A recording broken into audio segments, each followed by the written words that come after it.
친일 조각가 논란을 불러온 정읍시의 전봉준 장군 동상이 철거될 전망입니다. 이와 함께 비장함을 제대로 담지 못했다는 농민군의 조각도 새로 제작됩니다.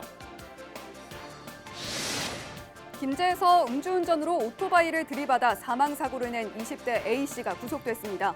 A씨의 당시 혈중 알코올 농도는 면허 취소 수준으로 나타났습니다. 전북도 내 한 대학과 병원이 언론사에 제공하는 무료 주차권을 놓고 비판이 제기됐습니다. 시민사회단체는 청탁금지법 위반이라며 중단해야 한다고 주장했습니다. 코로나19 영향으로 졸업 특수가 사라지면서 화훼업계 종사자들이 어려움을 겪고 있습니다. 지자체가 이들을 돕기 위해 꽃 사주기 운동에 나섰습니다.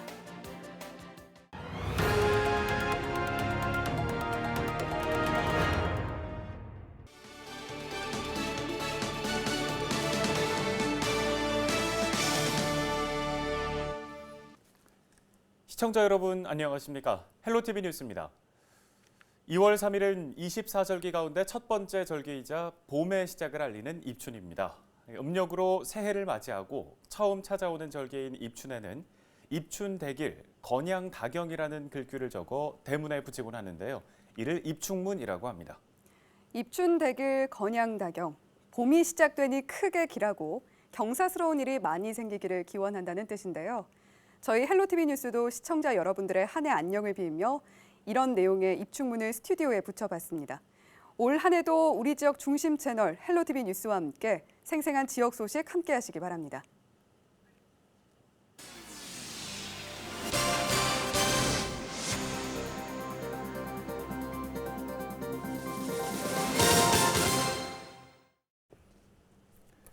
첫 소식입니다. 이혜은 아나운서, 지금 뒤로 보이는 이 동상 뭔지 아시나요?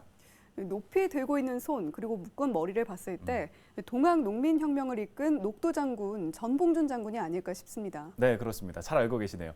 그러면 이 동상이 정읍에 있다는 사실도 알고 계셨나요? 네, 들어봤는데요.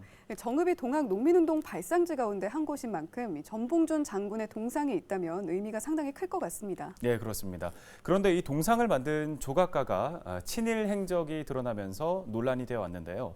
최근에 동상을 재건립하는 계획이 발표돼 관심을 모으고 있습니다. 이 소식은 이진철 기자가 보도합니다. 동학 농민혁명 정신을 기리기 위해 전봉준 장군과 농민군을 조각한 동상입니다. 1894년 동학군이 관군에게 처음으로 크게 승리한 황토현 전적지에 조성돼 있습니다. 지난 2009년 전봉준 장군 동상을 조각한 작가 김경승의 과거 친일 행적이 드러나면서 동상 재건립 주장이 제기됐습니다. 정읍시는 시민 의견을 수렴하는 등 진통 끝에 재건립을 결정했습니다. 친일 잔재 청산을 위해 친일 작가 작품인 전봉준 장군 동상을 철거하고 동학농민혁명의 시대적 정신에 맞는 세계화 미래화를 위한 새로운 조형물을 건립하기 위해서 재건립을 위해 세운 예산은 모두 12억 원입니다. 전봉준 장군 동상과 함께 농민군을 새겨놓은 조각도 새로 제작됩니다. 조각에 표현한 농민들의 모습이 동학 농민혁명 당시 비장함을 제대로 담고 있지 못했다는 지적을 받아왔기 때문입니다. 그동안 친일 잔재 청산을 요구해온 시민사회단체에선 환영의 목소리를 냈습니다. 우리가 늦었지만은 우리가 알게 된 사실이라고 한다면은 그 잔재를 청산하는 것이 대단히 옳고 그것이 우리가 역사를 올바르게 계승하는 후손들의 자세라고 생각합니다. 정읍시는 건립 추진위를 통해 새롭게 만들 동상에 대한 구체적 아이디어를 수렴한다는 계획입니다. 새로운 조각상 설립을 위한 문화재청 허가 등의 절차를 거친 뒤 이르면 내년 초쯤 그 모습을 볼 수 있을 전망입니다. 헬로티비 뉴스 이진철입니다. 우리 지역 코로나19 소식입니다.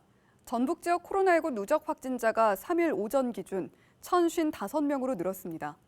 전북도 보건당국은 지난 2일 밤부터 3일 오전까지 익산에서 3명, 전주에서 1명이 확진 판정을 받았다고 밝혔습니다. 도 보건당국은 확진자 동선과 추가 접촉자를 파악하고 있다며 적극적인 진단 검사를 당부했습니다. 김제경찰서가 음주운전으로 오토바이 운전자를 들이받아 사망사고를 낸 20대 A씨를 구속했습니다. A씨는 지난달 31일 저녁 9시 반쯤 김제 검산동의 한 도로에서 술을 마신 채 차를 운전하다 중앙선을 넘어 오토바이를 들이받은 혐의를 받고 있습니다. 이 사고로 오토바이 운전자 50살 B씨가 숨졌습니다. 경찰 조사 결과 A씨의 당시 혈중 알코올 농도는 면허 취소 수준으로 나타났습니다.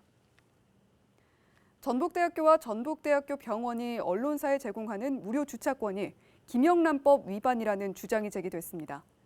전북민주언론시민연합 보고서를 보면 전북대는 지난해 언론사 40곳, 차량 68대에 정기 무료 주차권을 제공한 것으로 나타났습니다.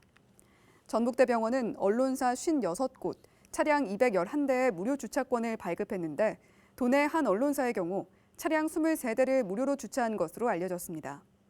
민주언론시민연합은 이 같은 혜택이 청탁금지법 위반이라며 정기 무료 주차권 제공을 조속히 중단해야 한다고 비판했습니다. 코로나19 영향으로 지난해부터 학교 졸업식과 입학식이 취소되거나 비대면 형식으로 진행되고 있습니다.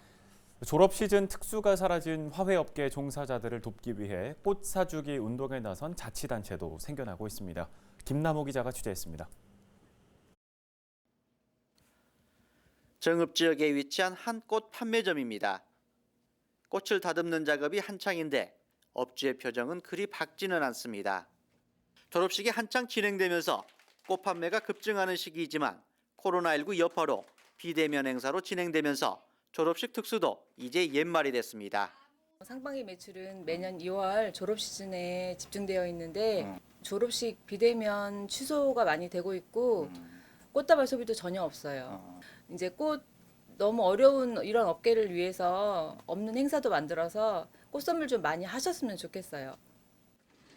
꽃을 찾는 사람들이 줄면서 꽃값도 지난해 같은 시기에 비해 절반가량으로 떨어졌습니다. 이처럼 어려움을 겪는 화훼 농가와 관련 종사자들을 위해 임실군이 꽃처럼 임실처럼이란 이름을 내걸고 사랑의 꽃 사주기 운동을 시작했습니다. 직원 생일 때 축하꽃을 선물하고 테이블 한 곳당 하나의 꽃을 비치하는 등 꽃 사주기 캠페인을 오는 5월까지 지속적으로 진행할 계획입니다. 꽃처럼 임실처럼 사랑의 꽃 사주기 운동이 화훼농가의 경영난에 다소나마 보탬이 되기를 바라며 이 운동이 전국적으로 확대되기를 기대합니다. 코로나19 여파로 지난해부터 각종 행사가 취소되면서 꽃을 찾는 사람들은 갈수록 줄어드는 상황. 졸업식과 입학식 행사 취소로 위축된 화훼업계를 돕기 위한 꽃 사주기 운동이 어려움을 겪는 종사자들에게 조그마한 희망이 되고 있습니다. 헬로티비 뉴스 김나옵니다.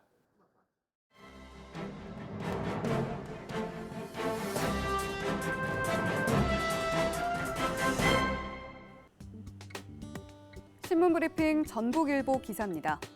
전북도가 설 명절을 맞아 코로나로 침체한 지역경제 분위기 전환과 민생경제 활력을 위해 4플러스 민생경제 특별 대책을 추진한다는 소식인데요. 전북도는 자금 지원과 판매 지원, 소비 지원, 물가 안정 등 3,186억 원 규모의 명절 대책을 펼쳐 방역과 민생경제 살리기에 총력을 다하겠다고 밝혔습니다. 주요 대책은 270억 원의 자금 지원 9개 사업과 1억 원 규모 판매 지원 2개 사업, 2,600억 원의 소비 지원 4개 사업, 315억 원의 재정 사업 10개 사업 등 모두 27개 사업이라고 합니다. 이와 함께 전통시장 시설 현대화 사업에 10억 원, 소상공인 비대면 경영 전환 지원 5억 원, 폐업 지원 4억 원, 청년 창업 활성화 지원 10억 원 등 10개 사업을 2월까지 집행할 예정이라고 하는데요. 전북도는 이번 명절 대책 외에도 정부 자금이 지역 경제 주체에 설 명절 전 전달될 수 있도록 275억 원의 공공일자리 사업에 대응할 계획이라고 합니다. 이종훈 전라북도 일자리 경제정책관의 인터뷰를 실었는데요. 설 명절 4플러스 특별대책 외에도 소상공인 3차 재난지원금으로 8만 8,703명에게 1,157억 원이 지급 완료될 예정이라며 명절까지 지역에 4천억 원 이상의 자금이 풀리는 등 지역 경제 활력 제고를 위한 사업 발굴에 최선을 다하겠다고 전했습니다. 지금까지 신문 브리핑이었습니다.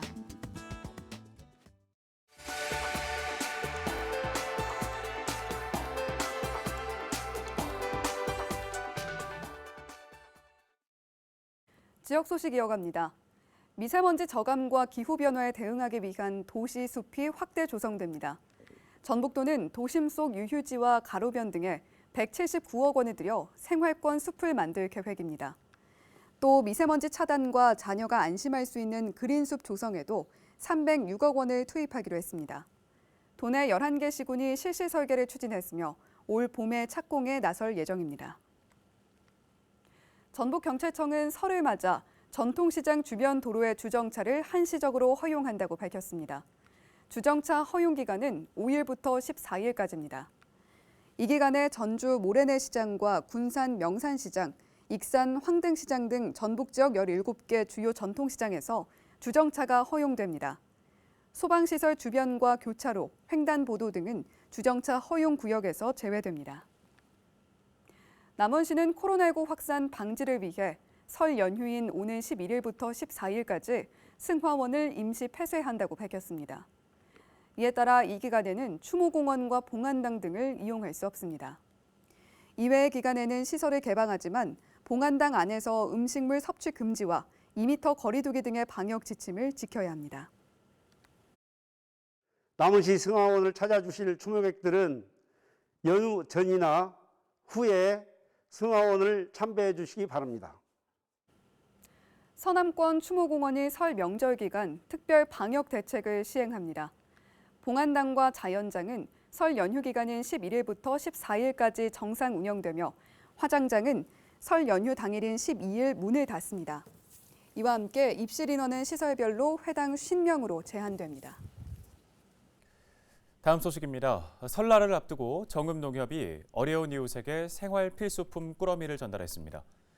생필품 꾸러미 제공 대상은 정읍 지역 내 무위탁 노인과 차상위계층 130세대입니다.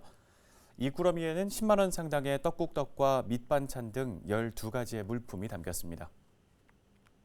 지금 코로나19 때문에 비대면이기 때문에 지금 어렵고 힘든 분들한테 더 겨울 나기가 힘든 것 같아서 저희들이 자원봉사단과 같이 이런 일을 진행하고 있습니다. 사건 의료인에게 공탁금과 합의금 등으로 수억 원을 받은 뒤 사적으로 사용한 변호사가 실형을 선고받았습니다. 전주지법 정읍지원은 횡령과 사기, 변호사법 위반 혐의로 기소된 44살 변호사 A씨에게 징역 2년 6개월을 선고하고 추징금 1억 5,900만 원을 명령했다고 밝혔습니다.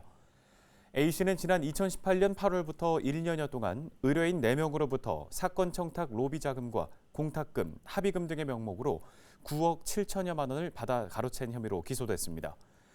A씨는 이 돈을 개인 채무 변제와 도박에 사용한 것으로 드러났습니다. 한국관광공사의 강소형 잠재관광지 발굴 육성 공모 사업에 김제시가 선정됐습니다. 강소형 잠재관광지 육성 사업은 관광지로 성장 가능성이 있는 곳을 찾아 관광 명소로 키우는 사업인데요. 김제시는 대하소설 아리랑의 배경을 재현해 놓은 아리랑 문학마을을 새로운 관광 명소로 육성할 계획입니다. 우리 지역 날씨 정보입니다. 봄이 오는 게 무색하게 눈 소식이 잦습니다. 저녁에 시작되는 비는 목요일 새벽에 눈발로 바뀌겠는데요. 최저기온 영하 3도, 한낮 기온은 4도 나타내겠습니다. 미세먼지 농도는 보통 수준 예상됩니다. 금요일에는 눈이나 비 소식은 없지만 구름이 많이 지나겠습니다. 아침 기온 영하 4도, 한낮 9도로 낮에는 비교적 포근하겠습니다. 미세먼지 농도는 보통 수준 유지되겠습니다. 목요일 지역별 아침 기온은 임실이 영하 5도로 가장 춥겠고 김제와 남원, 순창이 영하 4도, 정읍 영하 3도, 부안과 고창은 영하 2도 나타내겠습니다. 주간 날씨입니다. 입춘이 지나면서 낮 기온은 10도 안팎을 보이겠지만 아침 기온이 영상과 영하를 오가며 들쑥날쑥하겠습니다. 이번 주에는 대체로 구름 많은 날씨가 이어지겠습니다. 바다 날씨입니다. 서해와 남해 해상 구름 많은 가운데 오전 한때 눈이나 비가 올 수 있습니다. 물결은 최고 2m로 높게 일어 주의가 필요합니다. 날씨 정보였습니다. 코로나19로 농민들이 어렵다는 소식 많이 전해드렸는데요. 졸업식과 입학식이 연달아 취소되면서 화훼 농가 역시 어려움을 겪고 있습니다. 이제 전북 지역에서 꽃 사주기 운동을 전개하는데 이번 주엔 사랑하는 사람에게 꽃 한 송이 전해주시면 어떨까요? 헬로티비 뉴스 마칩니다. 시청해주신 여러분 고맙습니다.